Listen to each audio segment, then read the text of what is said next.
Άγιος, λέει, είναι εκείνος που ευκολύνει και βοηθά τους άλλους να πιστέψουν και να γνωρίσουν τον Θεό.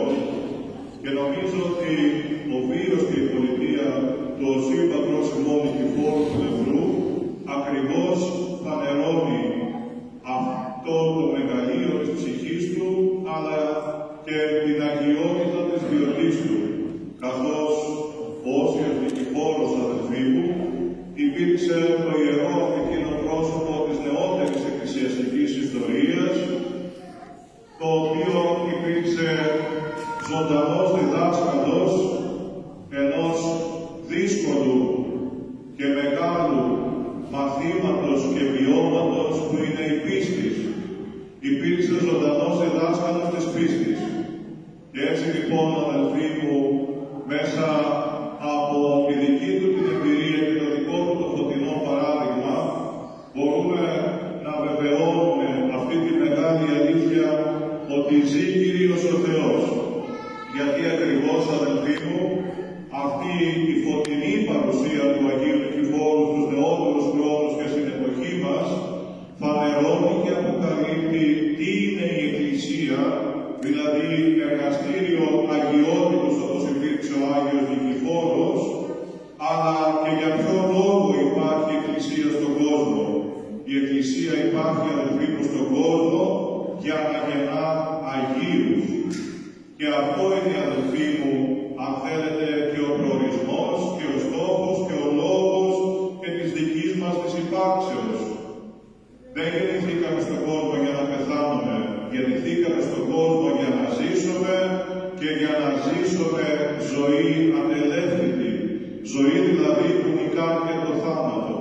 Και ο Άγιος Νικηφόρος, αδελφοί μου αγαπημένοι, είναι ένα φωτεινό και ζωντανό παράδειγμα, απόδειξη ότι τελικά η αγιότητα δεν είναι μια υπόθεση το καιρό εκείνο όπως ακούμε στα Ευαγγέλια, δηλαδή τον πρώτο χριστιανικό αιώνα, αλλά η αγιότητα είναι η εμπειρία και το βίωμα της ζωής της Εκκλησίας στην ιστορική της πορεία 20 αιώνες.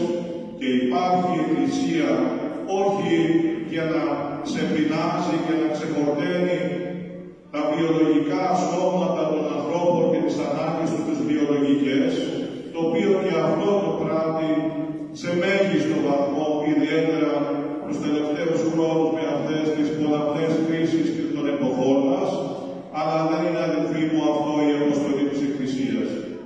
Η Εκκλησία δεν είναι ούτε μια κυβερνητική οργάνωση, ούτε ένα σωματείο, ούτε ένα σύλλογος, ούτε μια φιλανθρωπική οργάνωση που να απλώς ασχολείται με τις βιολογικές ανάγκες του ανθρώπου. Κάποιοι έτσι θέλουν την Εκκλησία να την θεωρούν και έτσι προσπαθούν να την οδηγήσουν στο περιθώριο του δημόσιου βίου. Να μην έχει δηλαδή η Εκκλησία λόγο για αυτό που λέγεται άνθρωπος, το σύνολό του όμως.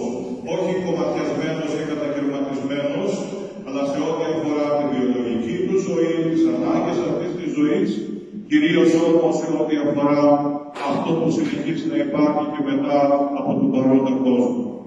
Ο Άγιος Νικηφόρος, αδελφοί μου, είναι, επιτρέψτε μου να πω, μια φωνή αφύπνιση στην εποχή μας, ιδιαίτερα σε αυτή τη δύσκολη εποχή που ζούμε, όπου όλοι μας πολλές φορές βρισκόμαστε σε πολλά διλήμματα, σε πολλά σταυροδρόμια. Τι είναι η ζωή μας, ένα σταυροδρόμι συνεχώς, διαρωτώμεθα αν αυτό το σωστό, αν αυτό είναι το λάθος, αν έτσι πρέπει να συμπεριφέρομαι, αν αλλιώς πρέπει να συμπεριφέρομαι.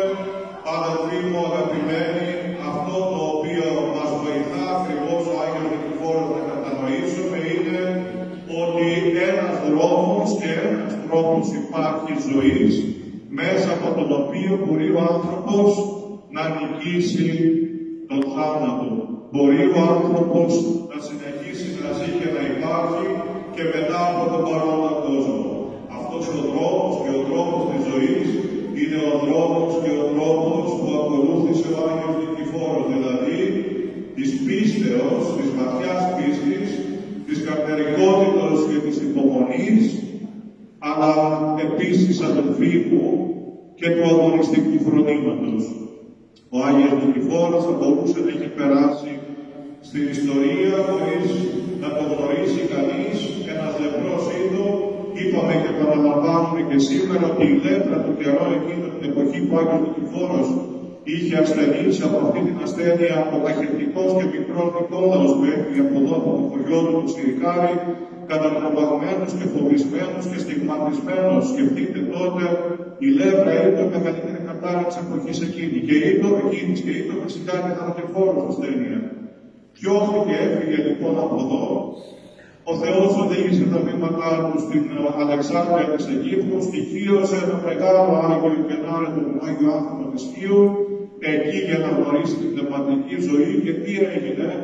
Η λέπρα του σώματός του αδελφοί του δεν υπήρξε αιτία ούτε να απογοητευτεί, ούτε να εγκαταλείψει τη ζωή, ούτε να αυτοκτονήσει, ούτε να περάσει στην κατάθλιψη, ούτε στα αγωγητικά, ούτε στις εξαρτήσεις, ούτε σε οτιδήποτε άλλο δυστυχώς είναι κυρίαρχο της σημερινής εποχής μας και της ζωής μας και της καθημερινότητάς μας, αλλά ίσως και πολλών κάποιων εξημών ανάμεσά μας και γύρω μας. Τι έπραξε ο Άγιος Νικηφόρος λοιπόν, αυτός ο μικρός στο δέρμα και αποκρουστικός στη όψη, διότι το πρόσωπό του το είχε καταφάγει η αρρώστια της εποχής. Ξέρετε ότι ένα χαρακτηριστικό της λέπρας ήταν το να παραμορφώνει το σώμα του ανθρώπου. Δεν υπήρχαν μύτη, δεν υπήρχαν μάτια, δεν υπήρχαν αυτιά, το πάντα είχαν καταφαγωθεί από την ασθένεια αυτή. Παρόλα αυτά λοιπόν, αυτός ο αποκρουστικός στη όψη όταν τον έβλεπε κάποιος, υπήρξε το πρόσωπο εκείνο της προσευχής, υπήρξε το πρόσωπο εκείνο δια του οποίου μίλησε ο Θεός και μιλά ο Θεός στον κόσμο και στον άνθρωπο σήμερα. Και του λέει του σημερινού ανθρώπου μέσα στις πανδημίες, αλλά και τις πάσης φύσεως λέπρες, τις προσωπικές μας, τις οικογενειακές μας, ίσως τις κοινωνικές μας και πάσης φύσεως λέπρες των καιρών μας, που δεν μας αφήνουν καθαρά να δούμε δηλαδή την αλήθεια της ζωής. Τι λέει λοιπόν ο Άγιος Νικηφόρος και τι παραγγέλνει, αδελφοί μου? Παραγγέλνει αυτό που ο ίδιος έκανε πράξη, το να παραμένουμε σταθεροί και κραταοί στην πίστη. Το στόμεν καλό, στόμεν μεταφόβου. Και αυτή την πίστη, αδελφοί μου, όσο μέσα μας την καλλιεργούμε και όσο μέσα μας αυτή την πίστη την πραγματώνουμε σε πράξη και σε ζωή, τόσο αυτό το μεγαλείο της παρουσίας του Θεού στον κόσμο μεταμορφώνει τη ζωή μας από λεπρή, από θλιβερή, από καταστροφική, από αγχωρητική, από απογοητευτική, από μοναχική και οτιδήποτε άλλο μπορεί ο καθένας να έχει πλέον και να καταλαβαίνει ότι εγκλωβίζεται στη ζωή του, μεταμορφώνει όλο αυτό λοιπόν το ζώο, όλη αυτή την αγωνία και την απελπισία και την απογοήτευση σε τι? Σε ελπίδα. Και αυτή την ελπίδα, όπως είπαμε, την μακαρία ελπίδα, και χθες το σημειώσαμε, ακριβώς αυτή την ελπίδα, την βεβαιότητα δηλαδή της ζωής της αληθινής, ο Άγιος Νικηφόρος ανέβει μέσα στην σημερινή κατάσταση του κόσμου μας, αλλά και μέσα στις ψυχές και τις καρδιές πολλών εξημών, οι οποίοι δυστυχώς είτε από την ασθένεια της περίοδου αυτής έχουμε τρομοκρατηθεί και φοβηθεί και πρέπει να φροντίζουμε και να προσέχουμε τον εαυτό μας από άποψη της υγείας και ό,τι παραγγέλνουν οι ειδικοί επιστήμονες σαφώς θα πρέπει να το ακολουθούμε σε ό,τι αυτό δεν έχει σχέση με την πίστη, επαναλαμβάνουμε, δηλαδή σε ό,τι αφορά το μυστήριο της Θείας Ευχαριστίας, της Θείας Κοινωνίας, το οποίο είναι πηγή και αιτία ζωής και σε καμία περίπτωση δεν μπορεί κανείς ειδικός και επιστήμονας να αποφανθεί και να δογματίσει επί θεμάτων που αφορούν την πίστη και το βίωμα της Εκκλησίας. Μέσα στην ζωή υπάρχουν τα όρια που θα πρέπει να γνωρίσει και να έχει ο καθένας μας. Τα όρια της επιστήμης, αλλά και τα όρια φυσικά της Εκκλησίας. Δεν μπορεί η Εκκλησία, παραδείγματος χάρη, να υποκαταστήσει την επιστήμη και να αρχίσει να δίνει συμβουλές ιατρικής φύσεως, αυτό είναι μια παραφύση κατάσταση και αν συμβαίνει είναι μη υγιές. Αλλά ούτε η επιστήμη μπορεί να έρθει στον χώρο της Εκκλησίας μέσα να αμφισβητήσει το μυστήριο των 2.000 χρόνων. Δεν είναι μια υπόθεση μιας εβδομάδας ή των τελευταίων δεκαετιών. Πανδημίες και λιμνίκες στις 20 αιώνες που ζει η Εκκλησία πέρασαν και θα περάσουν και θα περάσουν. Και μακάρι να μην περάσουν, θα περάσουν και άλλοι στο μέλλον, στο βαθύ μέλλον λυπόμεθα. Αλλά βλέπετε, η Εκκλησία ζει και υπάρχει γιατί ζει Κύριος ο Θεός. Γιατί δεν είναι ψωμί και κρασί και κουτάλια και πυρούνια και ποτήρια όπως κάποιοι δυστυχώς υποτιθέμενοι διανοούμενοι της εποχής μας ειρωνικών τον τρόπο χλεβάζουν το μυστήριο, αλλά είναι σώμα και αίμα Χριστού για όσους πιστεύουν. Για όσους δεν πιστεύουν είναι φωτιά τους αναξίους και λέει ο Ιερός Χρυσόστομος, δεν το λέει και ο Μιλών. Γι' αυτό λοιπόν, αδελφοί μου, ας ακολουθήσουμε αυτό το παράδειγμα του Αγίου Νικηφόρου. Φωτεινοί να είμεθα όλοι μας, αγωνιστές να είμεθα όλοι μας, να μην εγκαταλείπουμε την προσπάθεια και τον αγώνα όλοι μας, να πιστεύουμε περισσότερο στο Θεό και λιγότερο στις ικανότητες και στις δικές μας δυνάμεις και στις δύσκολες και έτσι οριακές ώρες της ζωής μας, αυτά μας τα προδρόμια της ζωής, αδελφοί μου, ας έχουμε πρότυπο τον Χριστό μας, τον Απόστολο και τον Άγιο Νικηφόρο μας.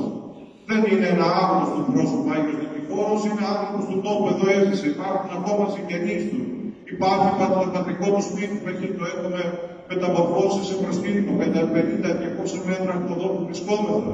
Υπάρχουν μαρτυρίες ανθρώπων που ομολογούν την παρουσία του, την θαυμαστή του στη ζωή τους. Καταγεγραμμένα, περισσότερα από 15.000 ονόματα μας έχουν στείλει και μνημονεύονται εδώ και χθες στην παράκληση και σήμερα στην Θεία Λειτουργία και σε κάθε ακολουθία που γίνεται εδώ.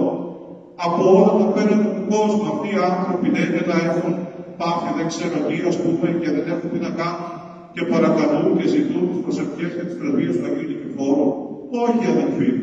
Αυτοί οι άνθρωποι έχουν εμπειρία από τον Άγιο Νικηφόρο και νιώθουν την ανάγκη να ζητήσουν τις πρεσβείες του και τις προσευχές του. Αυτό συμβαίνει αυτούς τους χιλιάδες ανώνυμους για μας, αλλά επόμενους για τον Θεό και για τον Άγιο που προσεύχεται για όλους μας και για όλο τον κόσμο. Σας παρακαλώ λοιπόν, αδελφοί μου, αυτές τις δύσκολες ώρες πραγματικά, που έτσι δοκιμάζεται, αν θέλετε, όχι μόνο η υγεία η σωματική, αλλά ίσως και η πίστη μας από κάποιους από εμάς, αυτές τις ώρες σας μην επιτρέψουμε λοιπόν σε αυτή τη δοκιμασία να μας νικήσει και να μας καταβάλει. Αλλά να βγούμε όπως Άγιος Νικηφόρος νικητές και το όνομά του τον εξάλλου, Νικηφόρος, νικητής της ζωής και του βίου. Μακάρι νικηφόροι και εμείς να γίνουμε. Μικρότερη, μεγαλύτερη σημασία. Σημασία έχει να αγωνιστούμε και δεν πειράζει, ας πέφτουμε και ας αμαρτάνουμε. Σημασία έχει να έχουμε συνείδηση και επίγνωση ότι θα πρέπει όρθιος να μας βρει η χάρη του Θεού και να μας βρίσκει πάνω στον αγώνα της ζωής. Και ελπίζουμε την αγάπη όμως μέσω του ιστοτόπου σε δημιουργικές πινελιές. Ξέρετε, θα υπήρχε και χθες και σήμερα πλήθος κόσμου, όχι μόνο από την Κρήτη, αλλά από και άλλα μέρη της πατρίδος μας, επικοινώνησαν μαζί μας πριν από αρκετές ημέρες πάρα πολλοί άνθρωποι. Μας ρώτησαν, τους είπαμε ότι επειδή υπάρχουν αυτά τα μέτρα της περίοδου αυτής, ότι έπρεπε όλοι να τα κατανοήσουμε και να τα σεβαστούμε. Έτσι λοιπόν, μέσω του ιστοτόπου σε δημιουργικές πινελιές και ελπίζουμε όλους εκείνους τους αδελφούς μας, όλους εσάς, όλους και όλες εσάς αδελφοί μου που θέλετε σήμερα να είστε εδώ. Εδώ σήμερα θα γινόταν πραγματικά ένα προσκύνημα και χθες που έτσι θα προκαλούσε πνευματικό σεισμό από τα μηνύματα που είχαμε των εκατοντάδων χιλιάδων συνανθρώπων μας, αδελφών μας, όπως οφείλουμε να σεβαστούμε ότι στην περίοδο αυτή ισχύει και οφείλουμε μαζί με αυτό το σεβασμό μας να ελπιδούμε και να παρακαλέσουμε τον Άγιο Νικηφόρο μας και να τον εξηγητεύσουμε από τα πάθη της καρδιάς μας, να μας χαρίσει σε όλους την πολυπόθετη υγεία και του σώματος αλλά και της ψυχής. Επίσης, εν κατακλείδη, θα θέλαμε να ευχαριστήσουμε όλους εκείνους που στηρίζετε αυτή την προσπάθεια εδώ του προσκυνήματος. Είναι ένας τόπος ιερός και άγιος. Εδώ ξέρετε, σε αυτή τη γειτονιά του Σφυρικαρίου είναι το απαράδεκτος ο τόπος, δεν υπήρχε τίποτα πέρα από τα βουνά που μας περιπυκνώνουν. Όπως βλέπετε, εδώ έχει γίνει μια σύγχρονη κολυμβήθρα του Σιλοάμ. Η οικογένεια του Αγίου Νικηφόρου, οι επίγονοι του, και τους ευχαριστούμε και πάλι, χάρισαν στη Μητρόπολη μας αυτόν εδώ τον χώρο και δημιουργήσαμε, είναι δηλαδή περιουσία της οικογένειας του Αγίου Νικηφόρου και δημιουργήθηκε αυτό το προσκύνημα, αυτός ο προσκυνηματικός ναός, που είναι μια κολυμβήθρα του Σιλοάμ. Υπάρχει πλήθος ανθρώπων έτσι που καταφέρνουν πολλές φορές στον χώρο αυτό και ανακουφίζονται προσκυνώντας το λείψανο του Αγίου Βασιλείνα στο σπίτι του, στο προσκύνημα που βρίσκεται λίγα μέτρα από εδώ. Ευχαριστούμε όλους εσάς που στηρίζετε την προσπάθεια να προχωρήσουν εδώ οι εργασίες. Ήδη γίνεται το περιστήλιο που βλέπετε έξω από τον ναό και ευχαριστούμε και τον Δήμο που έχει συμβάλει στην κατεύθυνση αυτή, αλλά και όλους εσάς αδελφοί που δίπλα ακριβώς προγραμματίζουμε, έχουν πει τα σχέδια να γίνει ένας χώρος, ένα κτίριο για να μπορεί να υπάρχει μια φιλοξενία και έτσι για να καλύπτονται και οι ανάγκες των ανθρώπων που έρχονται. Είμαι σίγουρος ότι η πρεσβεία του Αγίου Νικηφόρου αλλά και η αγάπη όλων σας θα βοηθήσετε, ούτως ώστε σύντομα να ολοκληρωθεί εδώ το προσκύνημα για να μπορεί να δέχεται τους προσκυνητές και να στηρίζονται και τον Άγιο μας, αλλά και να μπορούν έτσι να έχουν από το νερό να πιούν, να μην φεύγουν από αυτόν τον χώρο μετά από όλη αυτή την κόμωση τους. Χρόνια πολλά και μεταγγελμένα προς όλους και προς όλους τους εκλεκτούς πρωτοψάλτες, χαιρετίζουμε και ευχαριστούμε τον πατροπατικού μας λαού, τον κύριο Ταπακάκη, και τον καθεδρικού μας λαού, τον κύριο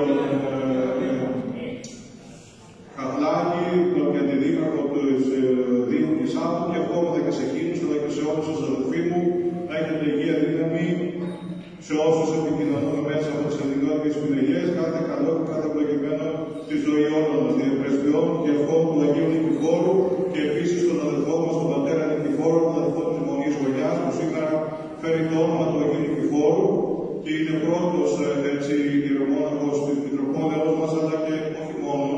Είναι ο πρώτος που πήρε το όνομα του Αγίου Νικηφόρου στην Ορθοδοξία και είναι μεγάλη ευλογία πατέρα Νικηφόρου για εσάς και εύχομαι να μοιάσετε στην ταπείνωσή του και στην αγωνιστικότητά του που στο πράττετε. Εύχομαι να έχετε υγεία, πολύχρονος, χαριτωμένος, διευχών του Πατρός και Αγίου μας Νικηφόρου του Δεπρού.